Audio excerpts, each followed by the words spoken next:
noche un programa de primer nivel.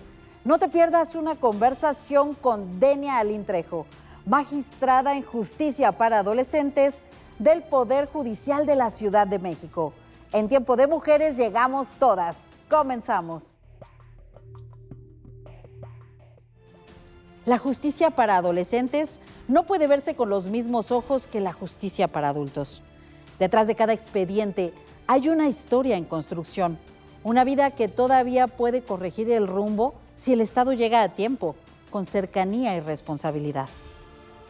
Cuando hablamos de adolescentes y en especial de niñas y niños, se cruzan violencias, desigualdades y estigmas. No es lo mismo enfrentar un proceso penal si se viene de un barrio marginado, de un pueblo indígena o de una familia rota. Por eso la perspectiva de género y los derechos humanos no son un lujo, son una obligación. Una justicia para adolescentes con perspectiva de género debe escuchar más que juzgar, reparar más que castigar y abrir puertas y no cerrarlas para siempre. Apostarle a esa justicia es creer que cada adolescente merece una segunda oportunidad y que un país más justo se construye también en esas salas donde se decide su futuro. Denia Alín Trejo Perea es abogada especializada en Derecho Público, con enfoque en derechos humanos, derechos indígenas y perspectiva de género. Cuenta con 20 años de experiencia en el sector público, social, privado y académico. Es licenciada en Derecho por el ITAM con mención honorífica, maestra en Ciencias Políticas y Sociales con orientación en Derechos Humanos por el Colegio de Morelos, donde también obtuvo mención por excelencia académica y por una tesis de estudio de caso en materia de derecho indígena. Actualmente cursa el doctorado en Derecho y Género en la UNAM.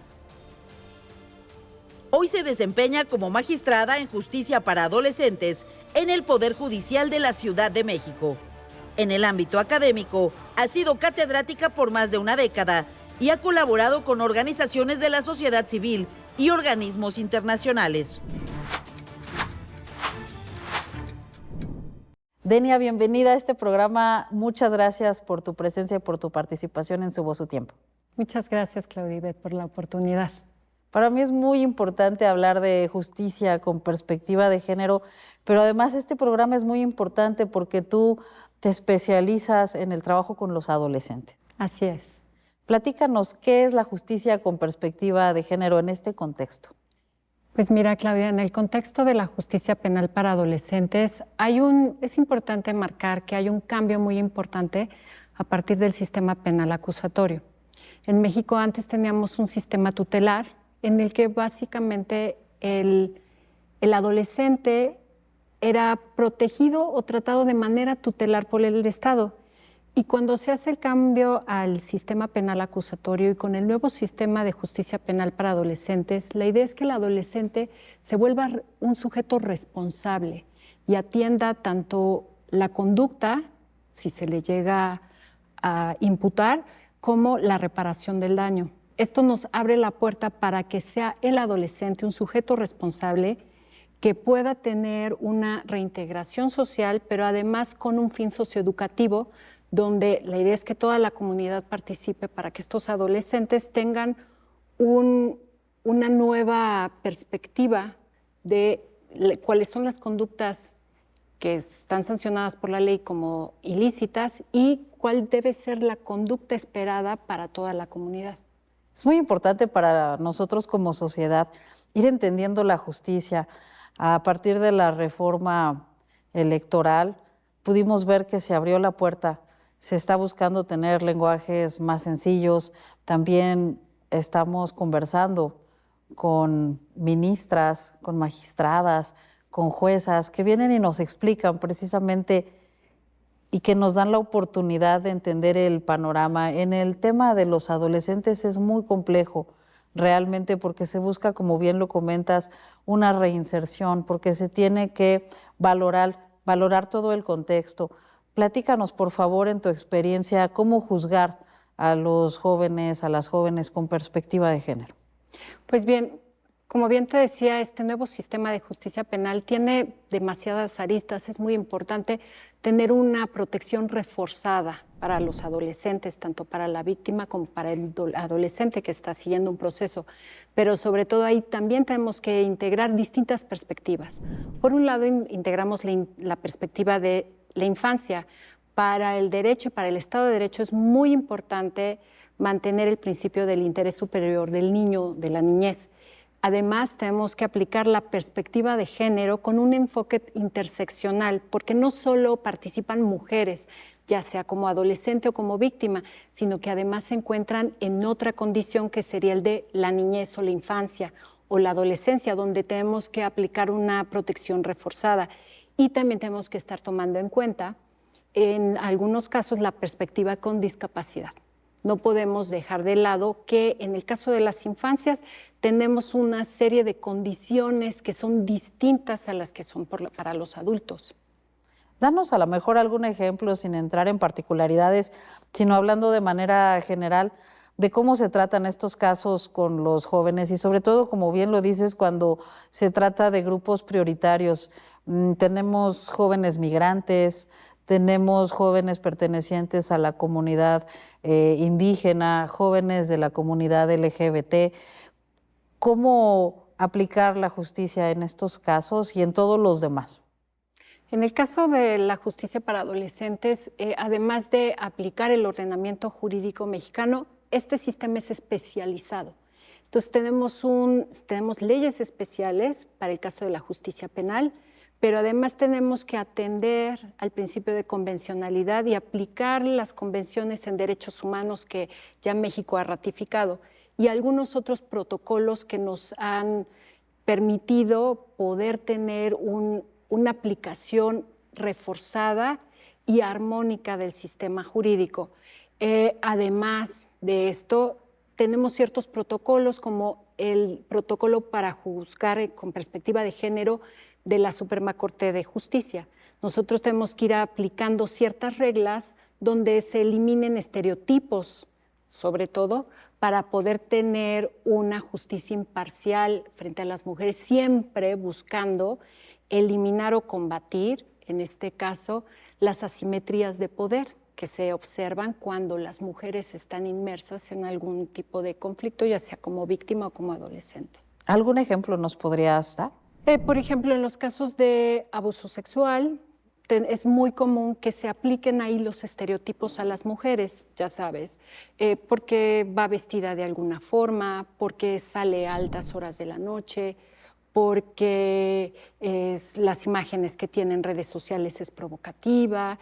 Con ese tipo de estereotipos de género, si nosotros los mantenemos, sesgamos la justicia. En cambio, si nosotros nos damos cuenta que esos son simples estereotipos donde nosotros, en lugar de estar juzgando con perspectiva de género, estamos revictimizando a las mujeres, entonces no logramos hacer una resolución justa. Por el contrario, tenemos que eliminar estos estereotipos de género para poder nosotros entender el contexto en donde se da el conflicto y poder hacer una resolución imparcial. ¿Cuáles son los retos para continuar avanzando en esta materia, sobre todo cuando vemos a tantos jóvenes involucrados en hechos delictivos a lo largo y ancho del país? Es muy importante entender que en el caso de los adolescentes, sobre todo de nuestras infancias, nuestras juventudes, tanto el Estado como la sociedad en general, forma parte de la responsabilidad para que nosotros a nuestros jóvenes le podamos dar un entorno de seguridad, un entorno sano.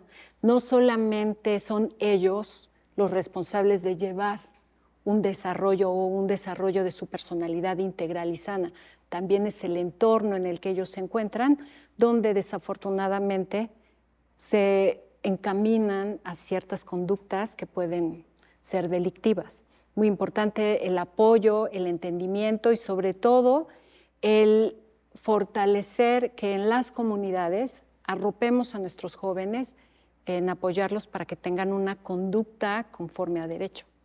Denia, ¿qué pasa con estos jóvenes que ya pasaron por un proceso y cómo reintegrarlos a la sociedad de manera exitosa?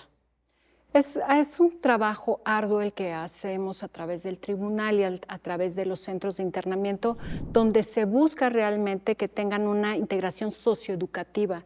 no solamente es el internamiento, sino dentro del internamiento, en los casos en los que amerita, se les da un trabajo psicológico, se les da educación, se hace un trabajo incluso con las familias para poderlos reintegrar. Pero esto no va a ser suficiente si la propia comunidad no participa de manera activa, pero sobre todo sin estigmatizar a los adolescentes para que ellos también puedan reintegrarse a la sociedad. Hay una planeación para que ellos incluso puedan estudiar mientras están precisamente en estos procesos. Platícanos un poco al respecto de estos planes educativos a los que pueden acceder. Por supuesto, ellos tienen la posibilidad de continuar con sus estudios o incluso de retomarlos cuando los han dejado, cuando ellos se encuentran dentro de una medida, porque no solamente se encuentran en una medida de internamiento, sino también hay otro tipo de medidas que se llevan a cabo cuando se les hace algún tipo de sentencia.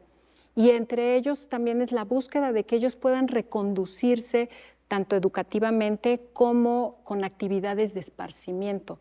No solo es la escuela, también es que ellos tengan otro tipo de actividades que les ayuden y sobre todo apoyo psicológico.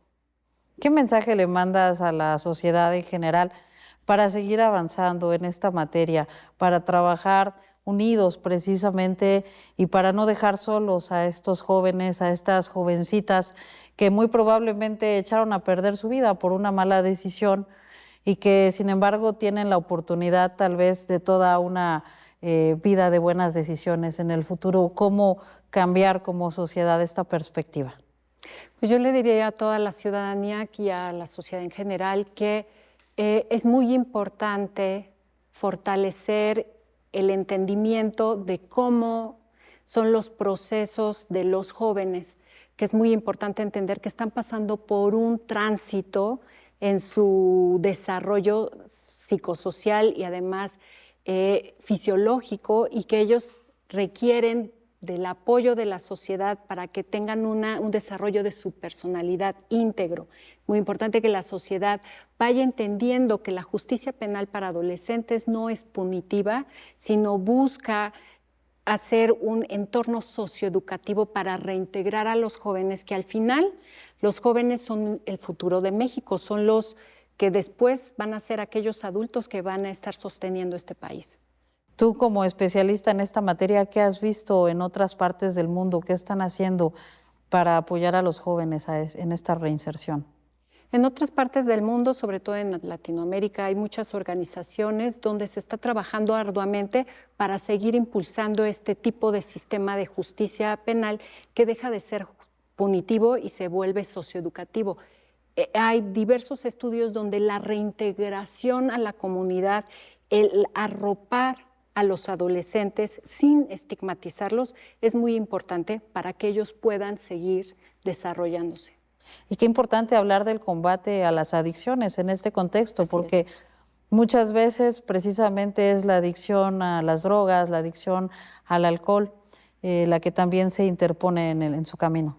Así es, y muy importante entender que las adicciones son parte o siguen el curso de un camino donde se encuentran dentro de entornos violentos o de desintegración familiar. Ahí es donde es muy importante que participe la familia, sobre todo, en ir apoyando a sus jóvenes, a su familia propia, para evitar que los chicos entren en temas de adicciones, porque esa es la punta del iceberg en entornos de violencia. Denia, qué importante, qué mensaje le mandas, sobre todo con esta experiencia que tienes trabajando con los jóvenes, con los adolescentes. ¿Qué mensaje les mandas sobre la importancia de evitar todas estas sustancias que están en la calle, que lamentablemente muchas veces también están en las escuelas y que pueden ser esta primera mala decisión que los lleva a muchas más decisiones que pueden cambiar toda su vida? Así pues yo les diría a los jóvenes que las salidas fáciles no van a tener encuentros fáciles. Una salida fácil, sobre todo en las adicciones, termina en resultados en conflicto con la comunidad. Yo diría que a los jóvenes hay que apoyarlos con otras actividades y apoyarlos en su entorno para que ellos, alejados de las drogas, puedan tener un desarrollo integral. Gracias, Denia, de verdad te agradezco mucho y ojalá que puedas continuar Claro que sí. viniendo a este foro para hablarnos de la prevención del delito y la prevención de las adicciones. Por supuesto, muchas gracias.